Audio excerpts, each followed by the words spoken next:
talking to my husband the other day and we were just like, oh, we should get this gym membership. It has a pool and it has this and this and this. And he's like, I mean, it's so expensive. Like, no, like, well, we can look into it, but like, let's not do that. And then, someone else brings it up and they're like, oh yeah, we go to that gym and we love it and yada, yada, yada. And he comes back a couple weeks later and he's like, oh, we should totally get a gym membership to that place. Like, have you thought about doing a gym membership there? Sometimes we just need somebody else's perspective to push us and nudge us in the right direction. And just that testimony to say, oh, this actually is worth its money. And this actually is what I'm supposed to do. This is why some people are super successful out the gate with digital marketing and other people aren't.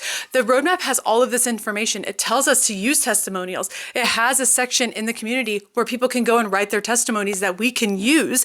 But people are so reluctant to do that. Even though the roadmap says this is how you do digital marketing, you have to share testimonies. Do you know how many people are reluctant to share testimonies? And it's just crazy. It's just how we are. In the moment we get uncomfortable with something, we dig our heels in and we don't want to do it. And that is why mentorship is so important, is because I am able to come alongside these people and say, no, like really, you need to be using testimonies if you expect to get sales. And I say this over and over. This is probably the number one thing that I tell my students to do. And they're all so reluctant on it. I don't know what it is. I don't know why people don't want to use other people's testimonies that they don't know, they've never met before, but like it just maybe feels insincere because they're claiming that they, made these results for these people. And that's not the case. You're just saying, hey, this is what the roadmap did for somebody else. And it is a game changer in your digital marketing journey.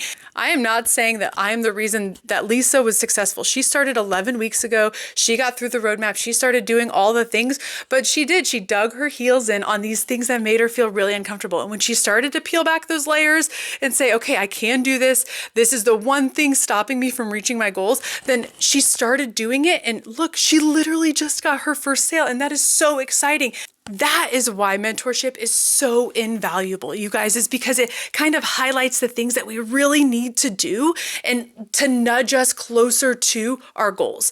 Even though we know it, even though we were taught it, we don't know what's the most important thing sometimes because you've never been in this space before. So if you are interested in starting digital marketing, it is absolutely possible for you to make tons and tons and tons of sales as a complete beginner. The honest truth is a lot of us need that extra help, that extra nudge, that extra like, okay, no, you can do this. It is hard. It is uncomfortable.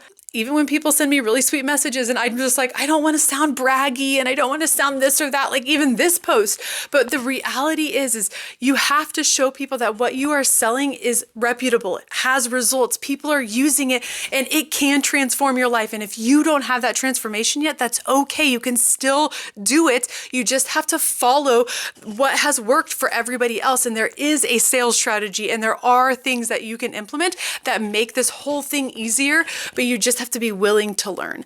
My name is Christine. I simplify digital and affiliate marketing for people wanting to get started without spending thousands of dollars, but I always suggest a course. So hit me up in the comments or in the DMs if you have any questions and be sure you hit that follow button.